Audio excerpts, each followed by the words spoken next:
አስቸኳይ የሆነ ስራ ማለቅ ያለበት ስራ ትቼ እዚህ የመጣሁት የእሷን ጉዳይና የእሷን ህይወት አስተካክላለሁ ብዬ ነው እንጂ ድጋሚ የእሷን ህይወት አብኩቼ ለመሄድ አይደለም። እዛ ጋር ልጅቷን እህታችንን አስወልዶ ከሌላ ሴት ጋር ሩም ውስጥ ስታገኘው ምን ያህል ነው የሚሰማው? አብሯት ስለበላ ለዛ ነው ሩም ይገባታል። አሁን ሩም ውስጥ ከሌላ ሴት ጋር መማገጥ አሁን እሱ ይገባታል። ለሷ ለሩታ የሚገባት ሴት ናት። ይገባ አይደለ? ለማስደንገጥም ከሆነ ታሰር አይደለ? ቢያንስ በቃ አሁን እዛ ያለውን ነገር አይተህ እንኳን አትራራም? አባቱ መቶ ያለውን ነገር ወንድሞቹ መቶ ያለው ጭንቀቱ እንኳን አይታይህ? ፍቹን ትፈልገዋለህ ነው? አሁን እንዴት አልፈልገውም? እህቴ እኮ ናት እየተሰቃየች ያለችው። ስለዚህ ልጁ ያለ አባት እንዲያድግ ነው የምትፈልገው? ህግ ደረጃ ድረስ የደረሳችሁት ከአቤል ጋር ወይ ከኔ ጋር ወይ ደግሞ ከኤርሜላ ጋር እልህ ተጋብታችሁ ከሆነ ይህ እልህ በአንተና በኖቤል እልህ ሩታ ትዳሯን ማጣት የለባትም። በአንተና በኖቤል እልህ ትዳሩ መበተን የለበትም። አንተና ኖቤል በምታመጡት ሐሳብ ልጁ ታሰረና ይሄ የህይወታቸው መጨረሻ መሆን የለበትም። አንተ ደግሞ ኬት ነው ዛሬ አንዳችሁ ነገ አንዳችሁ ኬት ነው የምትመጡት? ምን ማድረግ እንደምንችል ስታዩ ነው። ምንም ዛሬ ላይ አቅማችንን ስታዩ ነው እንደዚህ መታችሁ እንደዚህ እያላችሁ መለመን የጀመራችሁ። ትላንትና ያውላ ነገር ስናደርግ እናንተን ለማግኘት ስንደውል ምን ስንል የት አስቸኳይ ስራ ትቼ የመጣሁት የእህቴ ህይወት ለማስተካከል እንጂ ለማብኳት ወይም ለማበላሸት አይደለም። ስለዚህ ለምንድነው እናንተ የእህቴን ህይወት የምትበጠብጡት? ከጎኑ ሆናችሁ ማስተካከል ሲገባችሁ እንዴት ነው የምታበላሹት? ጓደኛ ሆናችሁ ብሎ እያለ ነው ማለት ነው አቡሻ ማለት ነው። የሩታ መከታ የሩታ ወንድም ማለት ነው። እና አስቸኳይ ስራም ኖርህም አኖርህም የእህትህ ህይወት ነው። በርግጥ ግን አቤላ እንግዲህ ዛሬ እንደምታዩት ይሄ የሆነ ሰዓት ላይ ወይ የሆነ ቀን የተቀረጸ ሊሆን ይችላል። ግን አቤላ ይሄ ብሩክ የሚባለው ልጅ አቤላም ታስረዋል። ሁለቱንም ማለት ነው ታስረዋል። ቪዲዮውን ለቀቀላችኋለሁ ገብታችሁ ማየት ትችላላችሁ ማለት ነው። አሰላሙ አለይኩም ወራህመቱላሂ ወበረካቱ። ላይክ ሼር ሰብስክራይብ ያደርጋችሁ እስከ መጨረሻው ይዩት። አመሰግናለሁ። እና ብሩክ እዚህ ጋር ያለው ነገር አለ ማለት ነው። ቤተሰብዬ አንድ ነገር ምለው ነገር አለኝ። ቆይ ብሩክ ማለት ነው መጀመሪያ አቡሽ እንዳለው ማለት ነው መጀመሪያ የሩታን ህይወት ሩታ ልጇን ያለ አባት እንድታሳድገው ባይፈልጉ ኖሮ ያለ አባት ልታሳድገው ስለፈለጉ ነው እንጂ ባይፈልጉ ኖሮ ሄርሜላ ከአብርሽ ጋር መሆን አለባት። አብርሽና ሄርሜላ መጋባት አለባቸው። አብሮ መሆን ይገባቸዋል ብሎ ማለት አልነበረበትም። አይልም ነበር ማለት ነው። እና አልነበረበትም። እና አሁን ደግሞ አፋለኝ ብሎ እዚህ ጋር ብሩክ ያወራ ነው ማለት ነው።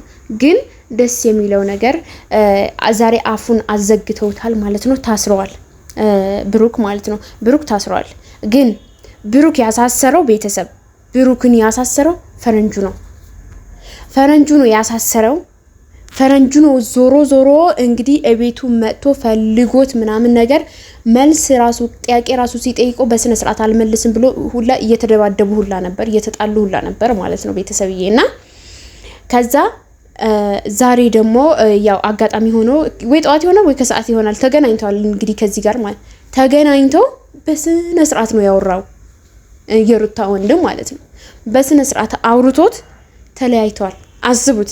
ግን ፈረንጁን ደግሞ የእህቴን ህይወት በጥብጠሃል፣ ስለዚህ ለዛ ስለሆነ መታሰር አለብህ፣ እስር ቤት ይገባሃል፣ የአብርሽ እንትን እጣፋንታ አንተ መቅመስ አለብህ ብሎት እንግዲህ አስገብቶታል ማለት ነው ፈረንጁ።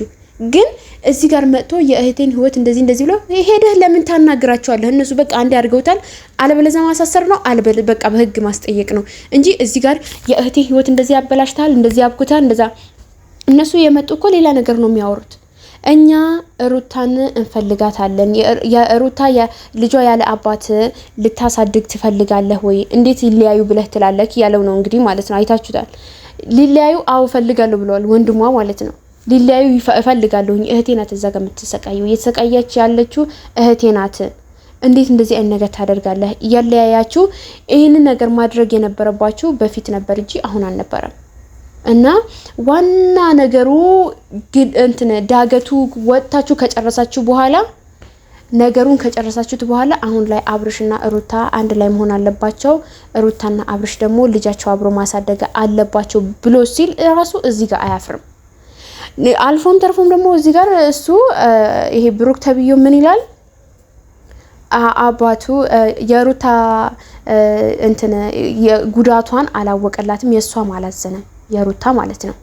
የሩታ ሳያዝን አባትዮ አይተዋል፣ ወንድሞቹን አይተሃቸዋል፣ እንዴት እንደሆኑ እንዴት እንደሚሰቃዩ እዛ ጋር እንዴት እንደደበራቸው እንዴት እንዳዘኑ እዛ ጋር አይተሃቸዋል። ለነሱ ብለህ ቢያንስ መፈታት አለበት ልጁ። እንዴት እንደዚህ አይነት ነገር ታደርጋለህ? አብርሽ እኮ ወንዶ ነው የገባው፣ ወዶ ፈቅዶ ነው የገባው እዛ ውስጥ ማለት ነው። እና ምንም ማድረግ አይቻልም። አብረን እንኑር እንግዲህ በጣም ብዙ ጊዜ ታግሰዋለች ሩታ፣ በጣም ብዙ ጊዜ ለምናዋለች፣ ይሄንን ነገር እናስተካክለው ብላለች። ግን እምቢ አለ። እምቢ ካለ ደግሞ እሷ ምንም የምታረገው ነገር የለም፣ ምንም ማድረግ አይቻልም። ወዶ ፈቅዶ ስለሆነ የገባበት ማለት ነው። ሁለት ደግሞ እናንተ ናችሁ ይሄ ሁላ ነገር ጠንሳሽ። ከጎኑ ሆናችሁ አይዞህ ባትሉት ኖሮ ይሄንን ነገር አይፈጠርም ነበር፣ ይሄንን ነገር አይደረግም ነበር። ግን እናንተ አድርጋችሁታል። ስለዚህ ጥፋቱ ለእናንተና የሱ ነው፣ ለሁለታችሁም ነው። እና ቤተሰብዬ አሁንም ቢሆን ብቻ በኋላ ምንም ነገር ይሁን ምንም እንደምንም እኛ ሩታና አብርሽ እንዲታረቁ እንፈልጋለን። አብሮ ሆነው እነዚህ ምን እንደሚወጣቸው ነው የሚገርመኝ ቤተሰብዬ፣ ምን እንደሚሆኑ አሁን ከጎኑ እያሽቃበጡ የሱ ሰራተኞች ማለት ነው እያሽቃበጡ ያሉ በዙሪያ ያሉ የሱ ሰራተኞች እሱና አብርሽና ሩታ ታርቀው ልጃቸው አብሮ ያሳደጉ አንድ ላይ ቤት ቢኖሩ ምን ሊወጣቸው ነው? ምን ሊሆኑ ነው? ምን ሊያረጉ ነው? አስቡት እስኪ ያንን ነገር። የምሬን ነው የምላችሁ። እኔ በቃ የሆነ እኔ የሆንኩኝ የመሰለኝ የቀፈፈኝ ነው ማለት ነው። በዚህ ልክ ክፋት፣ በዚህ ልክ ይሄን ነገር ማድረግ በጣም ነው የሚያስጠላው፣ በጣም ከምላችሁ በላይ ማለት ነው። እና ብሩክም ሆነ አቤላ የእጃቸውን አግኝተዋል። እንኳንም ታስሩ እነዛ ሁለት ወንዶች ማለት ነው። ሁለት ደግሞ ሙሉ ለሙሉ ከመጀመሪያም ጀምሮ ጥፋተኛው አብርሽ ቢሆንም ግን ከጎኑ ያለ ሰዎች ይሄ ሰራተኞቹ ምናምን ነገር ማስተካከል ይችሉ ነበር። አይ አብርሽ በዚህ ልክ እንደዚህ ነው ብሎ ማስተካከል ይችል ነበር፣ ማስተካከል ይችሉ ነበር እነሱ ማለት ነው። ግን ይሄንን ነገር አላደረጉትም። ስለዚህ ምንም ማድረግ አይቻልም። ገብታችኋል እንግዲህ እዛ ውስጥ ተወሽቃችኋል፣ ብሩክናም ሆነ ማናችሁንም ሆነ ማለት ነው። እና እኔ ከሁሉም ያደነቅኩት ደግሞ በዚህ አጋጣሚ ፈረንጁን ያደነቅኩት። ወንድሞቿ እዛ ጋር ቁጭ ብሎ የእናት ልጅ እዛ ጋር ቁጭ ብሎ እነሱን በስነ ስርዓት እያሉ እያወራሉ ዝም ብሎ ማለት ነው። እና እንደ ፈረንጁ ማለት ነው። እንደ ፈረንጁ ጆሮውን አንጠልጥላችሁ ይዛችሁ ማውጣት ሲገባችሁ ወደ ፖሊስ ጣቢያ፣ ፖሊስ ራሱ ያስፈልጋችሁም ነበር፣ እናንተ ይዛችሁ መሄድ ትችሉ ነበር። ግን እንግዲህ ከኋላ የመጣ ነው የተሻላችሁ ማለት ነው። አይ የምር ያሳዝናል። እውነት በጣም ነው የሚያሳዝነው።